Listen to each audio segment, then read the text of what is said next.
Hey guys, Jake Carlson here, host of the Modern Leadership Podcast. Are you ready to focus on amplifying your leadership superpowers?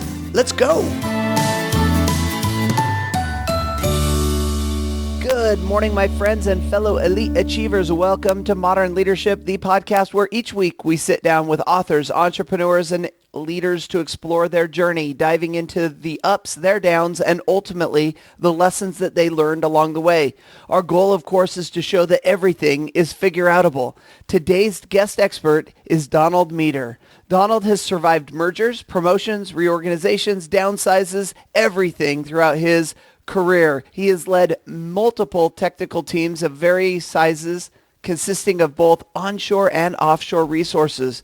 But most importantly, and why we have him on the podcast today, he is the author of the book, Surrounded by Insanity, How to Execute Bad Decisions. And today he is our modern leadership guest expert. Donald, so good to have you on the show. How are you?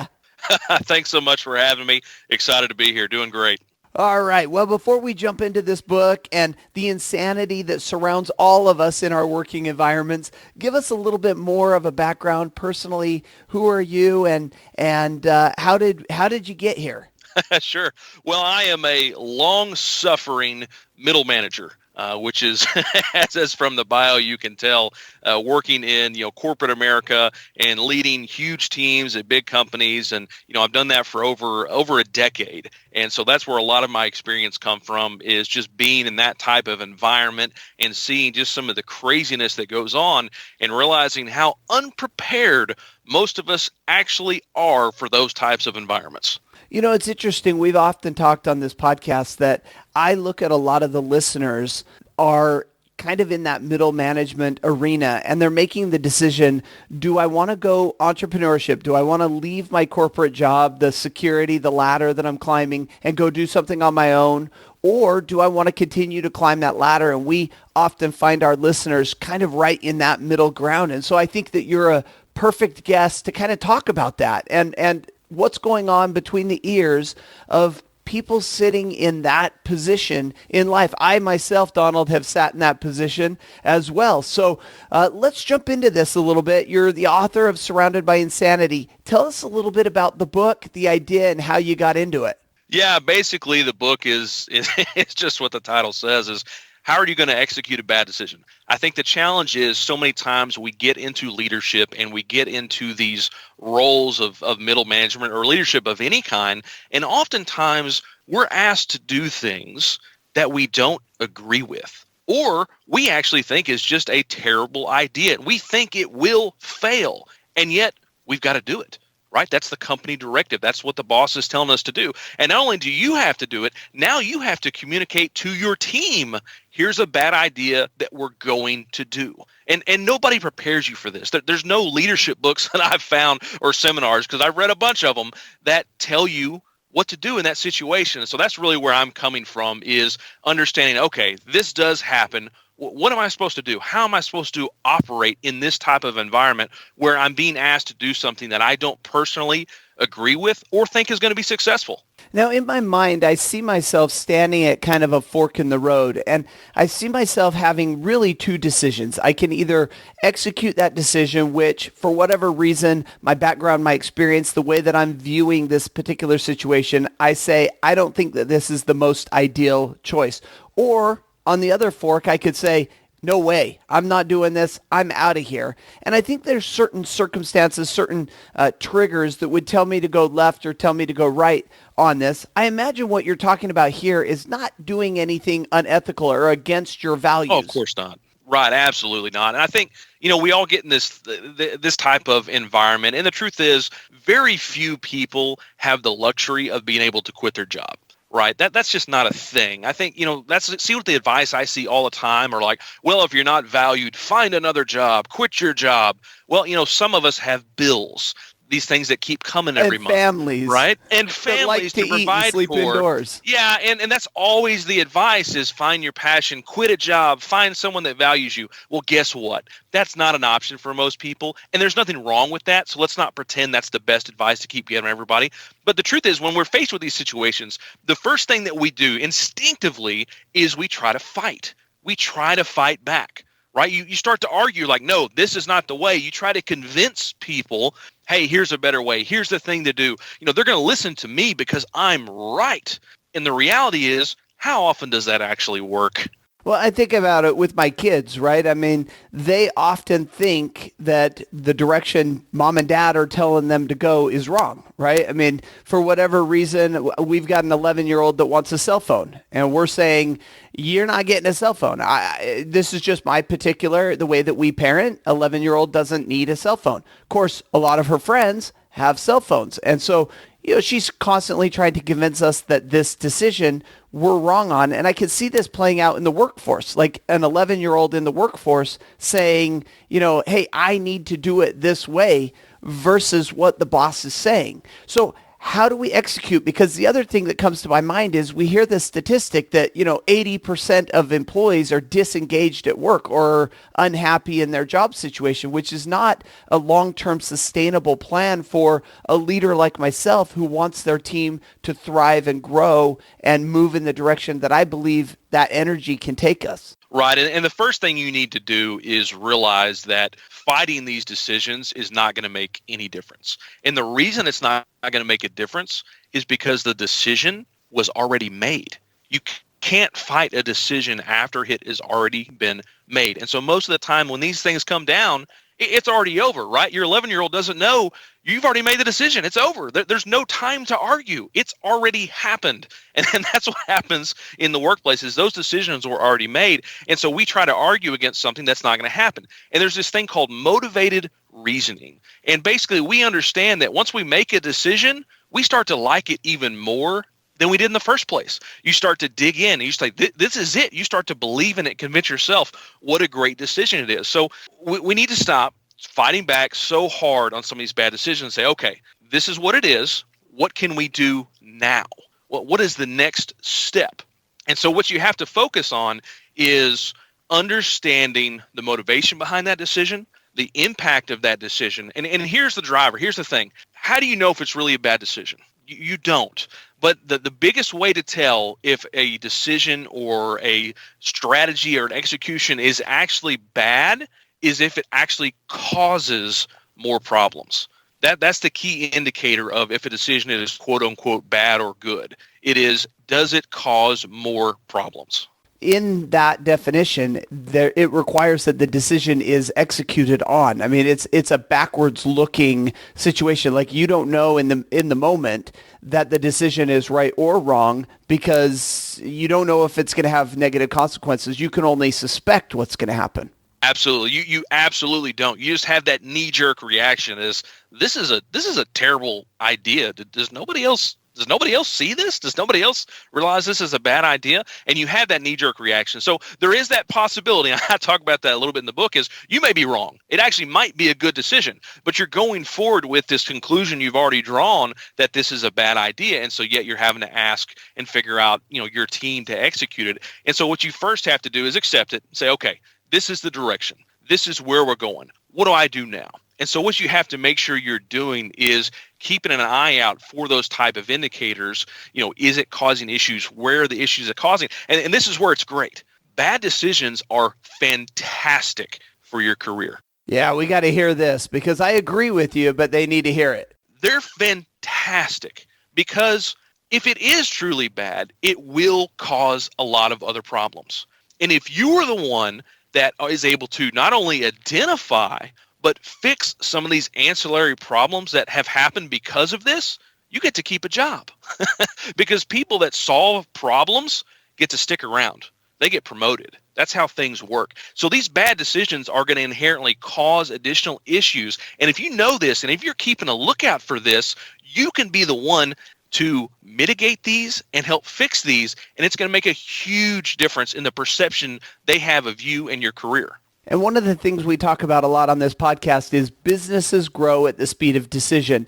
And it doesn't matter if that's a good decision or a bad decision. The decision needs to be made and executed on. And the more quickly that we can act, the more quickly we can find out if it was a good decision and our business grows, or if it's a bad decision and we can discover whatever alternatives or adjustments that we need to make. But if you hem and haw and don't make the decision and push back and fight for 3 months and then make the decision, you still have the chance that that's a good decision or a bad decision. But now you've lost 3 months of either the benefit of a good decision, or you've lost 3 months' ability to adapt and adjust to the bad decision. What you've done is you've postponed the inevitable. And so businesses grow at the speed of decision. It's such an important concept. The other thing you mentioned a few minutes ago that I want to take you back to, and you may not even have recognized this, but you emphasized a couple of words, and I want to dial down into it a little bit. You said, we need to stop fighting back so hard. And those words, so hard, is really important to me, because I want to ask you, you're not necessarily saying that these middle managers need to accept blindly the decisions of their leaders. They should push back when they see opportunities for better options, right? Absolutely. So I have what I call the one rebuttal rule. That's basically what I follow, and I kind of have my team follow it as well, right? So when something comes down, you get one rebuttal. You have one opportunity to change or influence that decision, right? Your boss comes down and he says, you know what, I think we need to change direction this quarter. Here's your chance. You get one chance. And you say, all right, well, there's some opportunities there, but I think there might be another opportunity if we go this direction. If, your boss says, nah, this is the way we're going, you're done. That's it. You get one chance. You can't keep going back to it and beating the dead horse over and over again, or as you talked about, dragging your feet, just hoping it will magically go away and do a poor job of implementing something you don't believe in. So you absolutely should fight against stupidity, but you can't fight against it to the detriment of yourself. So let me ask you about generational differences here, because we hear a lot about, the younger generation that's in the workforce being less stable in the job, in that they're more willing to walk away from the job, more willing to go and look for something else. And we started this podcast talking about, many of us don't have the luxury of just walking out because we have families, we have responsibilities, we have bills. But we start to see this generational shift where the younger generation is more willing to step away, to walk away. And do you see in your research and in your writing, do you see a difference between, let's say, baby boomers, Gen X, millennials, and Gen Z in the workforce when it comes to executing on decisions that they don't necessarily understand or agree with? I don't know if it's so much of a difference in the generations just as it is attributable to youth, right? I think, most of the really young individuals that have been part of my team usually are incredibly intelligent. Their frustration usually lies in the fact that you don't listen to them, right? They think, I am smart. I know better than you. You should listen to my ideas. That's usually what I see. And so the frustration that for the folks that have worked for me that I've seen just talking with them one-on-one is usually that type of thing is, I know a better answer. Why didn't you listen? And so that's where that frustration comes from, and they do leave because they're not as tied down. They're not making high salaries, right? You haven't been there 10 years, and so you haven't got those increases every year. Most of them, and I hate to generalize, but I'm generalizing based on the experience that I have had, do feel they can walk in and be a better leader than you are. That's just a fact. That has happened to me multiple times. And to be fair, sometimes they're right. but I think that is a challenge. But yes, they do leave at a higher rate. But I think it is more attributable, not necessarily to a generational difference, but just a youth thing, right? They don't have the high salaries. They think they're smarter than they probably are. And I think that's the biggest thing that you see from that perspective. All right, well, let's flip the table a little bit here and now look at it from the leader's standpoint. Now, the leader has a decision that's been made, much like the father who doesn't want his 11-year-old to have a cell phone. And now they're communicating with their follower, with their team. And how can we communicate better as leaders such that our team will want to follow and that we can avoid some of these problems with attrition that we have with the youth and the mindset of younger workers? This is the biggest issue that I have really with leadership in general is I think, especially if you look at the executive leadership, I think communication is absolute trash. And I won't even sugarcoat it because I think it's horrible, is we talk like politicians. Well, we've decided to increase the synergy of this organization through reorganizational strategy. It's like, what does that mean? I mean, come on. And that's the kind of crap they give to the middle manager in an email, and they say, go explain this to your teams. Explain what? You didn't tell me anything. And so as a leader, you're kind of stuck saying, okay, how can I translate this to them that I don't have a mutiny? And so your job is a communicational translator. That's what you have to do. And so, when that type of stuff comes down, the biggest thing you need to be is candid. You need to talk about, here's exactly what happened, and you need to focus on why you think it happened. And sometimes you don't have the why because nobody gave it to you. And so you have to do your best to communicate that. Be candid, but you have to focus on the biggest thing is, how does this impact individuals on your team? That's what you have to focus on, because that's what people care about. Think about it when you get a communication. What do you care about? How does this affect me? That's what you want to know. That's what everyone in your team, doesn't matter if you have 20 people working for you or 5, all they care about is themselves. And that's okay. That's a normal thing. And so you have to communicate that on an individual level. Here is the effect I see for our team. That is the most important thing you can communicate. This is what will impact your day-to-day. And even if you don't know that, you have to do your best to say, I don't know this specific part of our work. I'm going to find that out for you. And that's the biggest thing, is this uncertainty is what kills organizations so much, is, they don't know what's changing. They don't know what's happening. They don't know why. And so you have to be that translator to focus on, here's how this impacts you as a team and the individual. And that's going to make a huge difference on how they actually embrace that change or not. And one of the things that I believe the big tragedy in leadership right now is this inability for leaders to be still, to have these moments of thought and clarity. We used to have them where we would leave the office and we would take a break from work. We would go home and maybe we were sitting on the couch, we were reading the newspaper, whatever we were doing, our mind was generating proactive ideas. But now we're in a situation where, our cell phones are texting us constantly, or we have our AirPods in and we're listening to podcasts. We have stopped being still. We've stopped being open to the inspiration. And what it's done is it's created this inability for us to be proactive and put us in a situation as leaders where we're reactive. So what you're talking about, this communication, I think starts a step ahead, and that is clarity on really what you want. I think we use those buzzwords like the example you gave that's kind of a jumbled gook of a bunch of buzzwords that we hear on, the Wall Street Journal. Maybe we read an article or we heard a podcast on the way into work, and that's what we communicate. What we need to do is take a step back as leaders.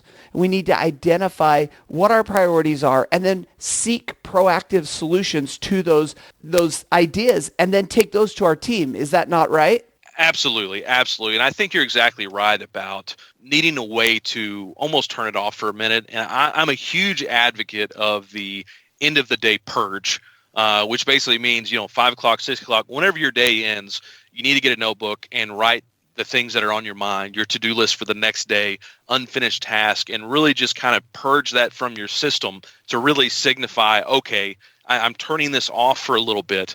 And it makes a huge, I know for me, it makes a huge difference to be able to shut that part off for a little bit, because you can come back so much more refreshed. And even if you turn it back on again in an hour or two because you get a text message, right? If you just go through that practice of really purging at the end of the day, all the things that are right there on your to-do list, on your mind, get it on paper so you can look at it the next morning.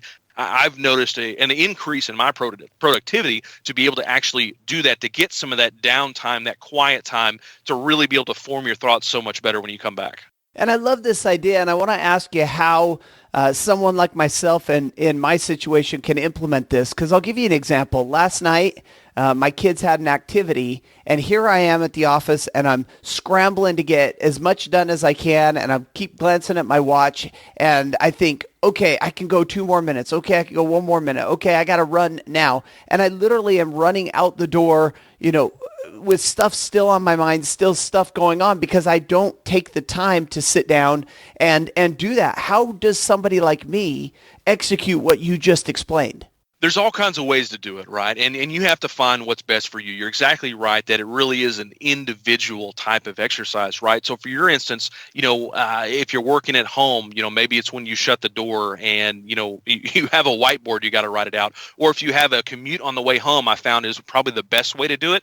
Who says you have to use a pen and a paper? There's no reason you can't do this verbally, right? There's no reason you can't hit record on your note app and just say really quickly, here's everything on my mind, here's what I've got to work on tomorrow, and then you can listen to that to the next day. What's most important is you find 5 minutes, maybe 10 minutes, however long it takes, 5 minutes. I guarantee there's always plenty of time for things that you want to do, and there's never enough time for things you don't want to do. I mean, that's usually how it works, right? And so you've got to find that 5 minutes, that delineation between different parts of your day. When you become a father, when you become a husband, when you become a worker, right? We all have these compartmentalized parts of our life that kind of start and stop in fits. And so when you have that line between the two, it's best to find 5 minutes. Even it could be 30 seconds, just something where you're writing it down on your notepad, you're verbally talking it on your notes, something to signify I am switching gears and changing to a different part of what is going on in my day. And find what works for you. I love this idea that it doesn't have to be 15 minutes. It doesn't have to be a half hour. Try 30 seconds. Try 5 minutes. We can all find 5 minutes, and even that little bit can help us kind of close out the day and prepare ourselves for the next day. We start on a quick running step when we do that. I think a lot of times as leaders, we put stuff off because we assume that we've got to spend a half hour, 45 minutes, an hour to do this, and we don't have that time. It's like going to the gym. How many people don't go to the gym because they're afraid that they're going to have to spend 45 minutes on the treadmill? Well, how about just getting up and walking for 15 minutes? How about just that motion, that movement? Same thing with this idea. So, Donald, we've talked a little bit about communication being a real key to executing on some of these ideas. And I wanted to ask you, how can we be more successful as middle managers executing on ideas that we don't necessarily believe in? In addition to this communication, is there anything else that we could do to be better and more successful? Absolutely. This almost seems funny to say it the way I do, but the most selfish thing you can do for your career is focus on making other people successful. That is the most selfish thing you can do, because even if you don't like other people and you don't want to help them, if you focus on making your team successful, making your boss successful, making your peers successful, a rising tide lifts all boats. They say that because it's true. Because at the end of the day, what moves the needle in your career is people's perception of you. It's not necessarily your results and the things you've done. It's their perception of you. Do they want to work with you? Do they want to be around you? That is what really impacts your career more than almost anything I've found, is that perception. And if you are focusing on lifting others up, how can I help my peers? How can I help my team be successful? How can I help them reach their individual goals? I promise you're going to be happy where you end up. And I think this is a good opportunity to recommend a book. Donald, have you read Givers and Takers by Adam Grant?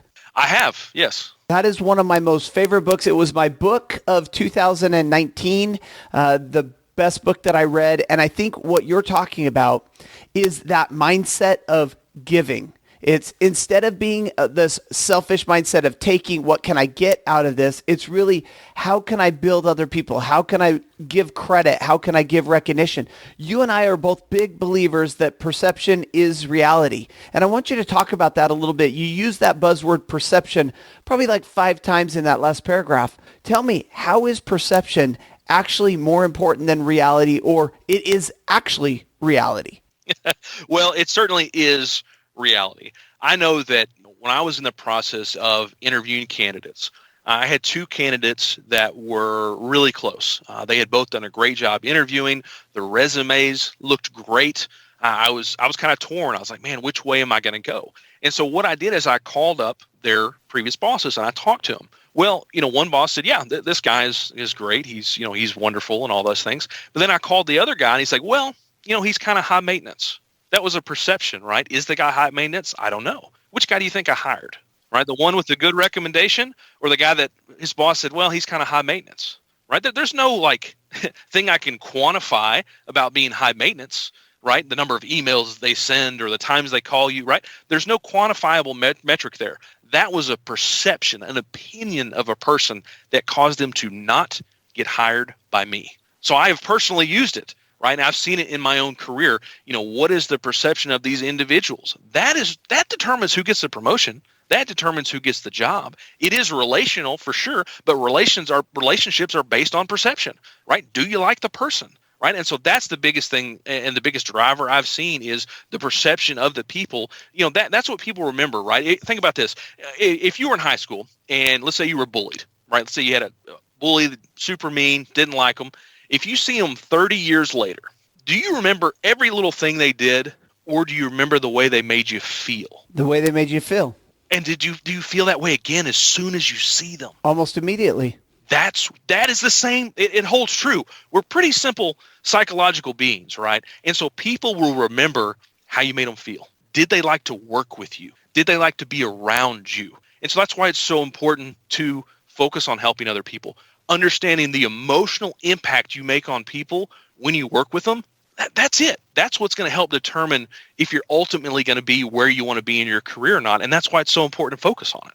Donald, this is powerful stuff. The book is Surrounded by Insanity. I know our listeners are saying to themselves, he wrote this book about me. I am surrounded by insanity. We're going to recommend that they go pick it up. But at this point, we're going to shift gears just a little bit and go to a section I call Learning from Leaders. Are you ready? I am. All right. In this section, we ask you just 4 quick questions. And the first one is the book that you're currently reading. What's on your Kindle or bedside table? Sure. The book I am currently reading is called Fight Your Fear and Win. And it is a book basically focused on fighting your fears, whether it's fear of failure or even fear of success, which is a lot more prominent than you would think. And I think it's something we need to always continually address, understand how much fear really motivates us and prevents us from being who we want to be. Wonderful. Our second question then is your leadership superpower. Knowing when to shut up. Tell us why that's such an important superpower. I think what ruins leaders more than anything is usually ego. And I think that, and I know when I was a young leader, first promoted, I was in my mid-20s when I first started leading people, and you feel like you're the smartest guy in the room, and sometimes you talk over people and you don't listen. And now that I've been seasoned a bit, I realize I always have to assume I'm the dumbest person in the room, and there's always somebody smarter than me. And so it's so important to listen to your peers and listen to your team, because they probably have better ideas than you. Yeah, and this is a topic for another podcast, but not only do you want to assume that the people around you are smarter and more talented than you, but you want to actually hire smarter and more talented people and surround yourself by them as well. So wonderful idea. Our next question then is a motivational philosophy quote or mantra, something that you live by. Well, I'm not sure how motivational this is, but it's nobody cares about your career but you. And I got this by talking to a vice president about my career. I was wanting to be promoted, and I was, being aggressive, and I was talking to him about things I need to do. And he said, listen, there's something you need to understand. He goes, nobody cares about your career but you. And that's what you need to understand. It's in your control. It's in your power. And people are going to continue to look at their best self-interest. And so you need to understand that and live that. And I actually think that's kind of empowering when you look at it that way and understand that the most important person that determines your career is you. I think this is so powerfully important, and I think that each of us need to take a step back, spend those couple extra seconds of stillness, and think about this idea that you need to take control, initiative. You need to be the guide and the leader in your career, because nobody else is going to grab your hand and pull you along. Absolutely. Absolutely. And we get upset, right? Why did my boss not stick his neck out for me? Why did they not give me this opportunity? Well, it's because they don't care about you and your career. They're focused on their career. They're focused on their family. And that's okay. I'm not saying that as a bad thing, but it's important for you to understand that the buck stops with you. Yeah, as much as they care, we may not say that they don't care at all. They do care, but their level of caring will never reach your level. You need to be more passionate about your career and growth than anybody around you.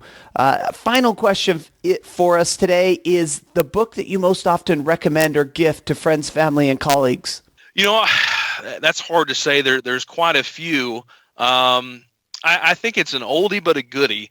And it is actually The Power of Positive Thinking. I think that it sounds kind of silly, but there is so much power in focusing on positive and focusing on what you can control. And I think that we're surrounded constantly by massive negativity and people telling us we're not good enough, we're not thin enough, we're not attractive enough, we don't have enough money.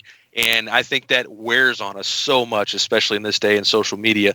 And so I think it's so important to take an opportunity to kind of look back and realize not only how fortunate we are, but there's a lot of great things in the world that we tend to forget about.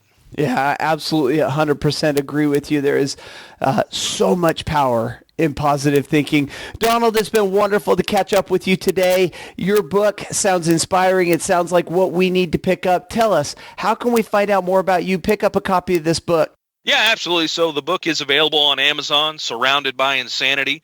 And you can find out more about me on my website, thecorporatemiddle.com. Wonderful. We'll link all that up on the show notes, and you got to check out the cover of this book. It will resonate with you. Go to Amazon, type in the title, take a look at the cover. You'll want to buy it. You'll want to read it. Donald, you are a great leader. Thank you for coming on and inspiring the Modern Leadership audience. Thanks so much. Really enjoyed it.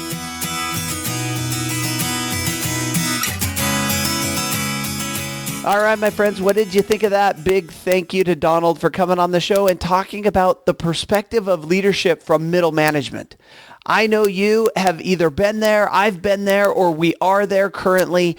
There is so much power that we have as middle managers, so much influence on the team in the direction of the organization. It's interesting to have this conversation from this perspective. Of course, I love talking about the power of positive thinking. And a quick story this morning, I woke up my son.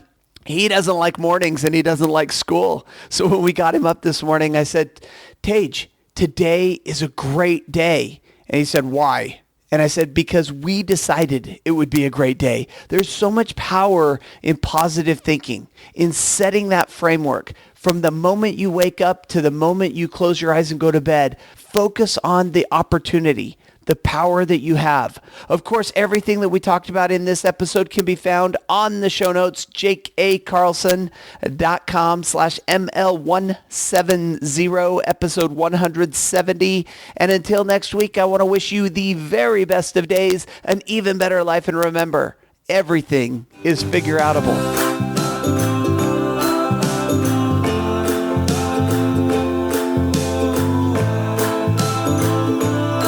Thanks for listening to the Modern Leadership Podcast. You can find me on Facebook at Speaker Jake, on Twitter at Jake A. Carlson, and of course the website, jakeacarlson.com. See you there.